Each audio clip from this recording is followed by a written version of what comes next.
I'm mighty fond of America. I spent 10 summers here in my 20s and 30s working at a summer camp in Vermont. I was the hikes and kayaking guy, which over time morphed into the cabin fixer-upperer and the yurt builder.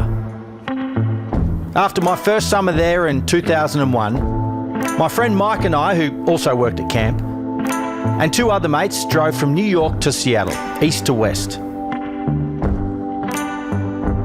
22 years later, I've returned to the West Coast to put on a small film tour. Rather than fly between cities, I decided to road trip. So I reconnected with Mike, who now looks like and dresses like the president of Ukraine. When I first got a message from Beau about doing this trip, I basically said where and when. He always finds something fun out of nothing. We'd head 1,900 kilometres south from Seattle, allowing 2 days to get to my show in San Francisco and a day to get to the final screening in LA. For a bit of fun and give them a run to the pump for time, we'd only eat from diners. You get excited because you're about to eat again. How can you not get excited with pie? Hi! Through the window of a car and the booth seat of a diner, this film is about the pillars of American travel, which might very well represent the pillars of the country itself.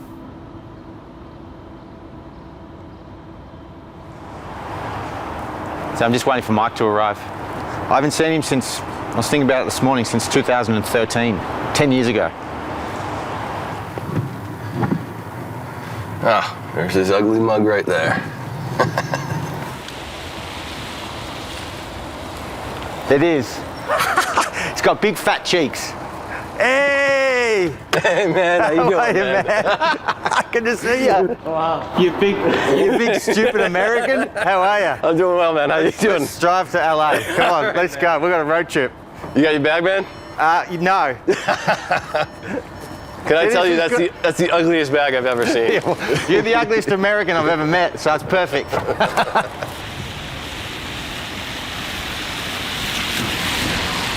Mate, I basically haven't left a hotel for 5 days, so this is good. You've got 10 years to catch up on. Yeah, I've been doing great. Last 10 years, been working as a nurse, and you're a good nurse. You'd make a good nurse. You've nursed me unofficially. Like, you're a formal nurse now. You're trained, but you've nursed me before. I spent a lot of time with Mike at camp when I lived there on and off for years. He was the woodshop guy and general fixer of things, which is why I liked him. On days off, Mike would come along as third wheel to my girlfriend and I. We were predictable 20-year-olds doing 20-year-old things, and before we knew it, we were in our 30s doing much the same thing. Mike was often without a shirt. In fact, I don't think he wore one for the first 2 years I knew him. Now in our 40s, it was great to finally see my old mate and catch up on a decade of life that had flown by. We've done 236 miles, Mike. 236 so far? Yeah. All right, It's a awesome. long haul. We've only had like 2 good conversations in that whole time. Mind you, they didn't stop. Yeah, I think at some point we should stop at... There it is. There's Denny's. Okay. There's Denny's, our first diner. It's got a big old sign up. Denny's, the American diner. Denny's slogan of being America's diner might actually be true, given there's 1,700 of them across the US. What it has, which I love, is booths. Oh, look, the condiments, just sliding in. You know, this is very satisfying, isn't it? It is, I like it. The only problem is when you're sitting here, if you're on the inside and you gotta go pee, it's like trying to get out of an airline seat. I do like the smell of diners, even the all-American chain diner, I'd like it. That's got to be one of the thickest menus I've ever seen. It's like the Bible. It has pictures of every meal, so when you come in at 2 o'clock in the morning, you don't need to read, you can just point to what you want. I ordered something grand and Mike wasn't hungry, so he got some kind of salad.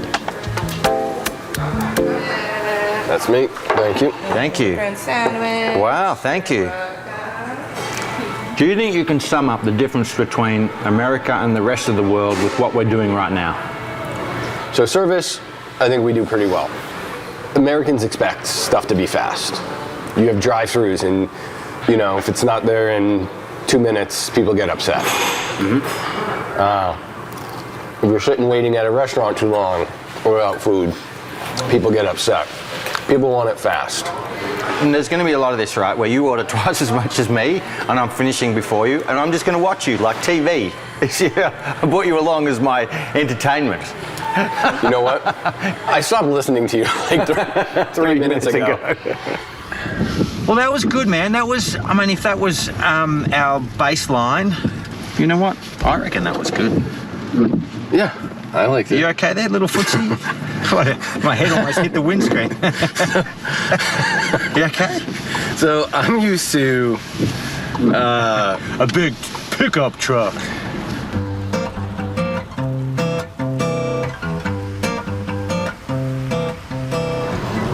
what is an American diner to you? Awesome service, very friendly people, bottomless coffee, booths. It just seems like, you know, you're going to get a piece of pie that is made by the grandma out the back, you know? Yep. I like that. In my mind, you can have that Norman Rockwell painting of a diner where, you know, it's glass all out front, maybe has that little bit of that curved roof that kind of juts out a little bit. And that's kind of like your quintessential, it looks like a diner. But then you have other places that are in buildings, like whether it's a strip mall or whatever. So from the outside, it's kind of unassuming, but when you get in, it has that feeling of a diner. That's nice.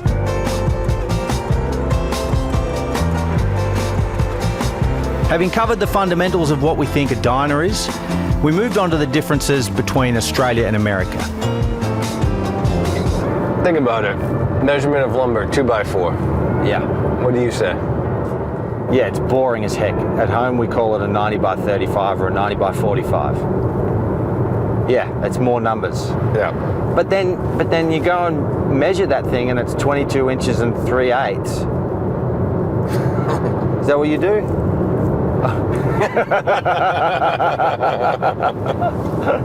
I wouldn't quite say it's 22 and 3/8, but...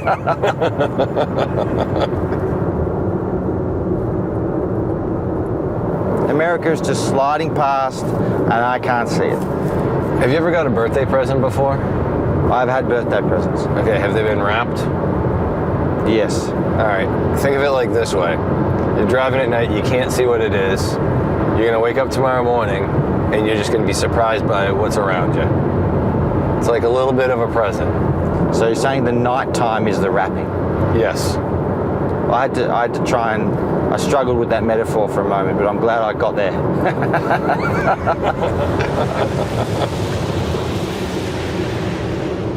Righto, Michael, diner number 2 for a supper. Who the hell's Michael? Mike, sorry Mike. We've done 540 kilometres. Yeah. Well done us, well done this car, well done America. All right. Hey, this is easy, just one, it's just one now. One big sheet. Hey, have you ever had peanut butter and fluff? Excuse me? Have you ever had peanut butter and fluff? I have not. You have peanut butter instead of jelly, you have fluff, and it's just... You have peanut butter and marshmallows in a sandwich. Yeah. That's disgusting.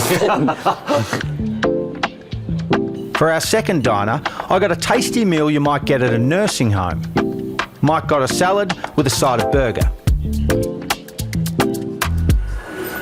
Now, if you look over there, you can see something part of American diners. I had no idea until making this film and seeing this footage, Zelensky was eating my food. Somehow, Mike and our waitress Jess were colluding. What is it? Pie. Jess? Yeah. Pie. Pie. Oh, pie. Yeah. Where's the pie? Yeah, pecan pie, pumpkin pie, Apple pie. humble pie. You need more of that. I'm looking forward to actually seeing your country tomorrow. Just roll by as we get to talk rubbish, you know? Because I really like America. I like American trees, I like American water, the birds that flit about, I like it. Diners represent a slice of American culture. Unlike other places, diners seem to have cut through the class structure. And you know why? Everyone eats. And many of us like the same warm, friendly food, washed down with coffee from a thick mug. Leave your problems at the door, or solve them over a slice of pie. I think the diner experience is a social asset, and I think Americans know it. In fact, I think they cherish it. The human being. Is that A coffee shop. that's the name of my film? Yeah, I know. Those bastards.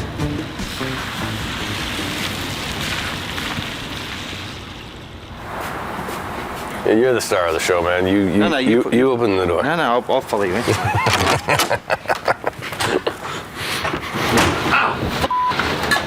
That's the second leg injury. Did I show you what I did? Not that it's big. That's what I did on the dashboard the other day. And like I was bleeding. I took a shower last night and I was bleeding from it. Well, that was good. That was an expensive little half sleep, but you know what? Served the purpose. Thanks very much. Another day of rain, though. Yeah, it's pissing down. Road tripping, the great American pastime. No country in the world has such big roads across such vast distances.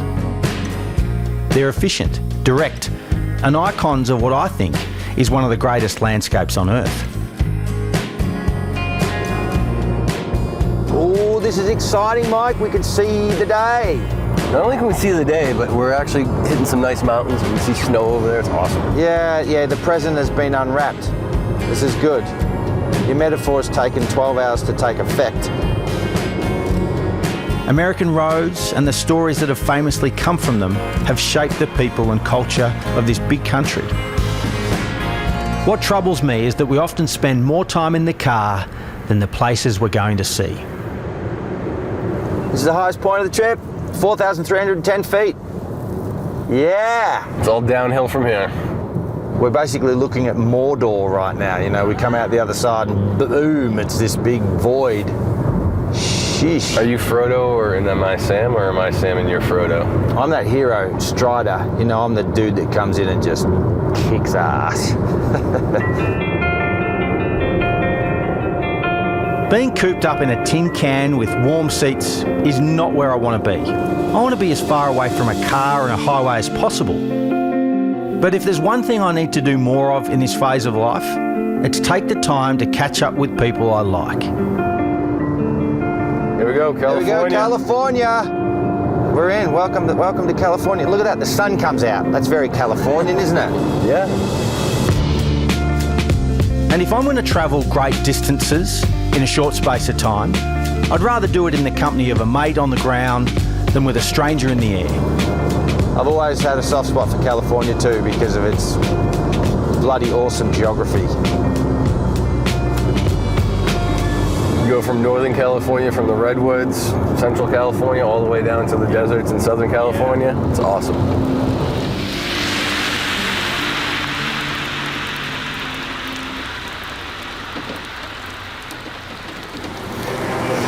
I like the feel of this diner. It's less homely, more, I feel like Hollywood, you know? Brad's gonna walk in, or Margot. They're my go-to Hollywood people. You got biscuits and gravy, classic. This is a lot, dude. This is 1, 2, 3. If I handed this in as it's 5 pages. There's 5 pages of stuff here. You guys know what you guys want for drinks? Let's start with coffee. Coffee? Yeah, Decaf. what's your name? Destiny. Hi, Destiny. Nice to meet you. I'm Beau, this is Mike. Oh, nice to meet you guys. Nice to meet you. I had something from page 3 halfway down on the left. And Mike wasn't hungry. So he had the chicken, fried steak, 2 eggs, gravy, hash browns and a big pancake. You call that a jug? I call it a jar. That's a jar. Pitcher. It's a pitcher. That's a pitcher's a big sucker, isn't it? Don't pour it out. You obnoxious, don't. Oh, I like watching it happen. Yeah, I mean, you Which is know, what diners were, right? one of the big things about diners, like even if you have like Johnny Boy's in Rutland, even if the kitchen's like in the back, it's still open. Yeah. There's an open view to it a lot of times. I suppose that was part of the plan. You know, a thinner building, because this is a bit wider than a train, but not much wider. You know, I never thought about why a diner's shaped the way they are. It turns out we were kind of onto it. Diners are diners because of their association with dining cars on trains. They were such a hit on trains in the early 20th century, they started prefabricating slimline restaurants with booths, open kitchen and a grill, stools, and homely food that makes you feel like you don't need to eat for the rest of the day. 100 years later, not much has changed. Awesome. And they're a staple of the American town, roadside and parking lot. People that work in diners are industrious.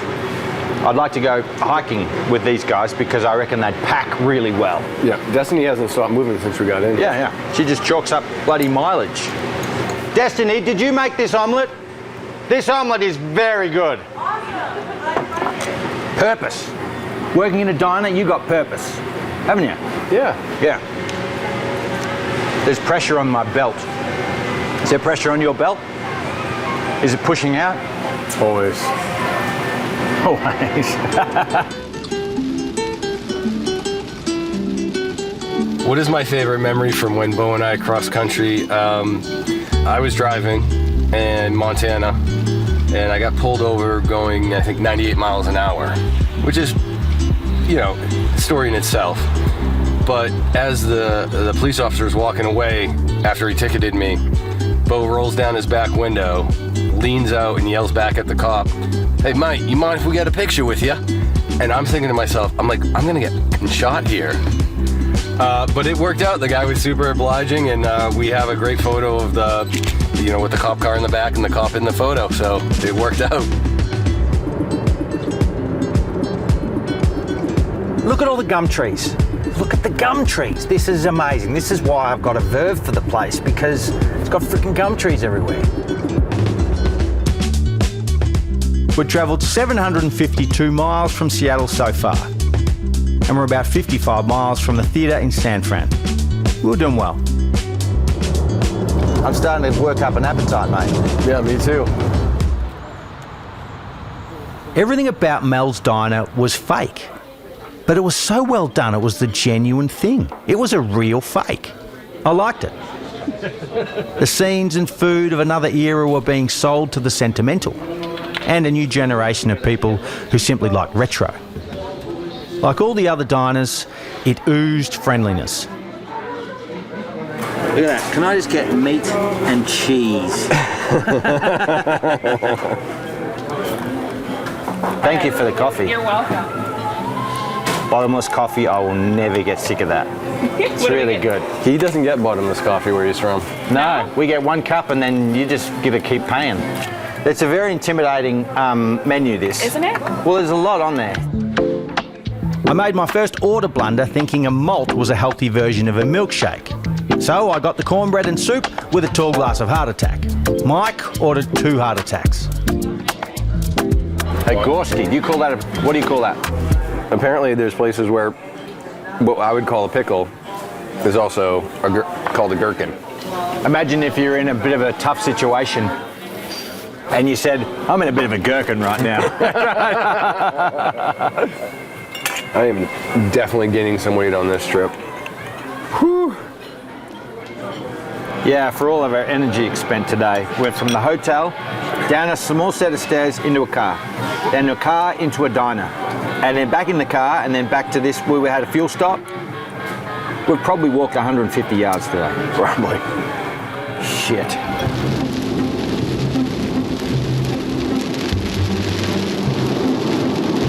I see some blue. There's some blue light up there.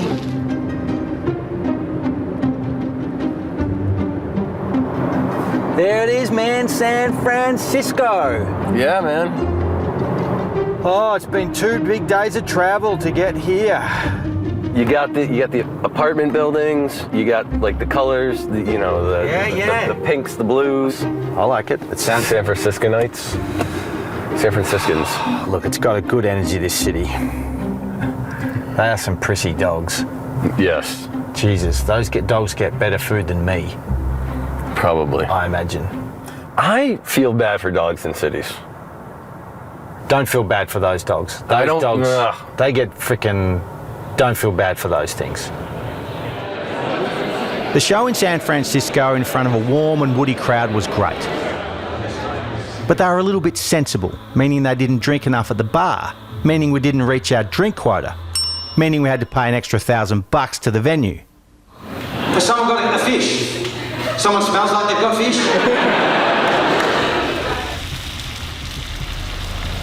Just pulled up to a hotel. Beau's inside looking to get a room. Apparently, I get my own room tonight because I snore, and Princess in the P over there can't handle it, so he's gonna bunk somewhere else, and I don't have to smell him for the night, so it works out for both of us.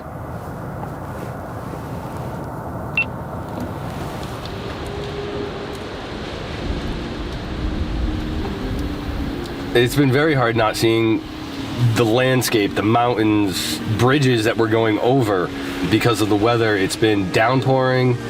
California's getting roughly over 600% of the rain they normally get this time of year. And, you know, you think of road trips, you think of doing this and doing that, but it's really just been in a car staring at rain, often not seeing much more than 100 feet in front of you. Today, though, we had a bit more time up our sleeve to get to LA. So we tried for a back road. And it's on back roads where barns live. And I love barns. So does Mike. In 2008, Mike lived with me in Australia and we made a barn at my dad's place from the ground up.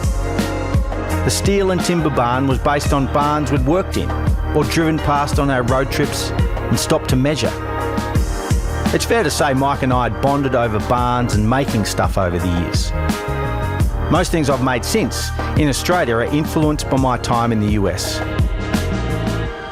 Much of this came from being out on the road in New England, getting off the highway and into small town America. We've been off the highway for less than a mile, and the view, like the surrounding area, it just looks like I feel like I'm in California now. I'm not just on a nameless highway in anywhere in the USA right now. It's kind of green, rolling hills. You know, it's got a nice little feel, je ne sais quoi softness to it.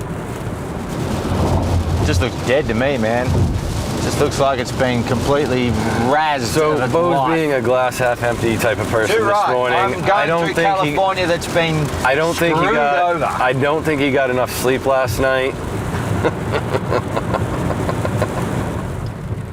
The U.S. is a melting pot, or you know, they like to say a salad now because you keep the individual pieces. So we're Are you making this stuff up as you go? No. We're in an area that has a lot of Mexican food influence here. Let's find the Mexican-American version of a diner. Boom. I like it. With a booth. Without realising it, this diner would become my favourite of the trip. But in the meantime, Mike was talking to himself in the toilet. Okay. I believe this is P number 5. I know Beau made a whole film about beans and farting, so I don't see how recording the sounds of peeing is any more interesting or less interesting, I guess. Lo and behold, Mike had been talking into his microphone every time he took a leak. Beau, this is me peeing, if you're wondering what this is while you're editing. This is urination number 2 while on the mic. You know, it's the small things in life. So it's the small victories, the small things that you remember, the little keepsakes you have. Should have been describing the urinals all along. This one is actually an old school one. It goes from mid-wall all the way down to the floor. I guess maybe the good part of it is when, you know, I'm old and gray and telling stories to my grandchildren, I can, you know, reminisce about the different types of peas I've had on audio or camera. Well, thanks for that, Mike. Very insightful. But back to the business of ordering food. I gotta say, I did some of the best ordering I think I've ever done. I ordered one meal, which turned out to be two. While Mike was a little gun shy, given he only had one hole left in his belt. Oh, magic! That is exactly what I'm after. Perfect. Thank you. Un perfecto. Yeah, it is. Gracias.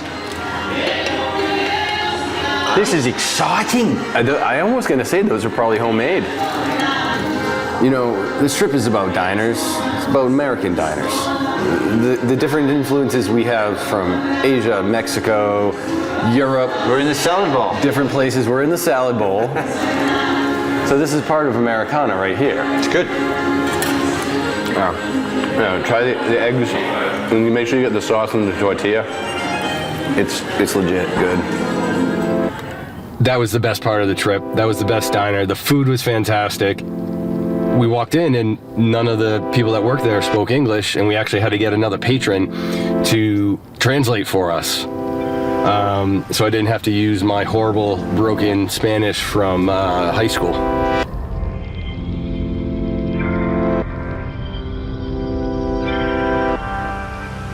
Myself and the president had finally made it to one of the world's most famous cities.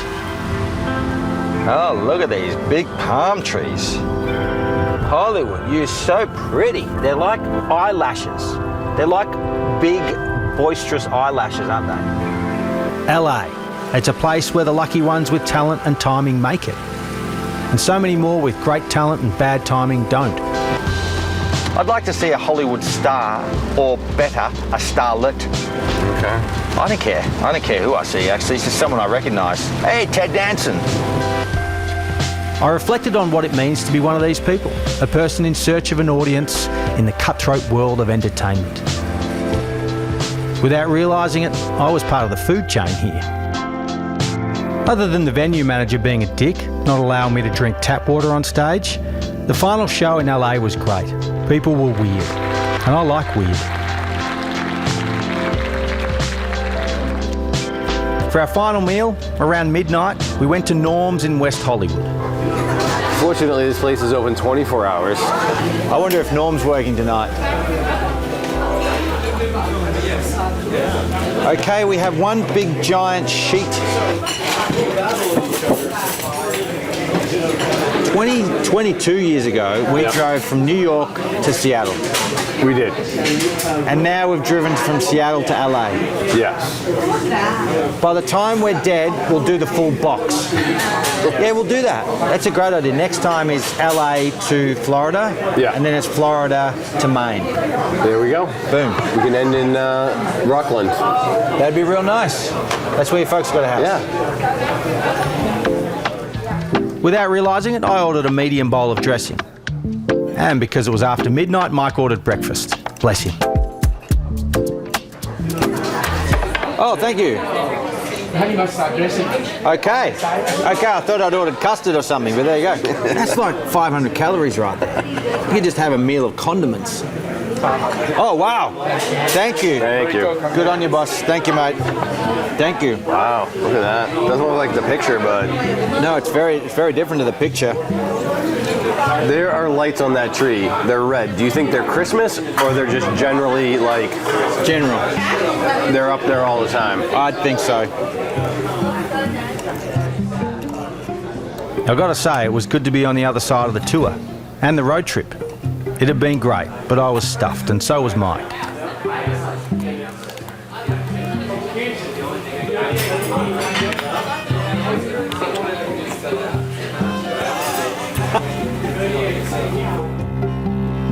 It occurred to me that our very long drive was in fact a very short period of time in the grand scheme of things. That's what long-distance friendships are built on. Bursts of experience that we log as memories until the next time we meet. I think my favorite part of the trip is the time I didn't spend with Beau.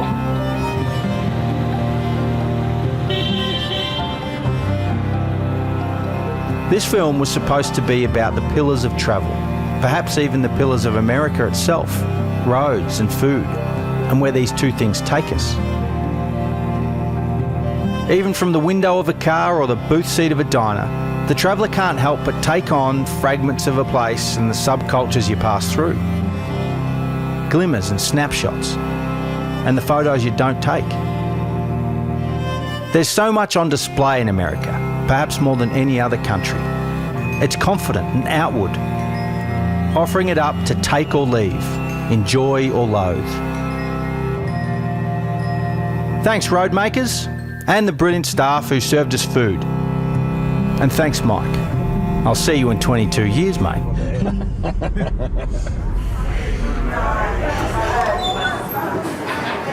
Okay, this is the last pee in the urinal for the trip and for the film, and we'll call that is a wrap. All right, have a good night, everyone.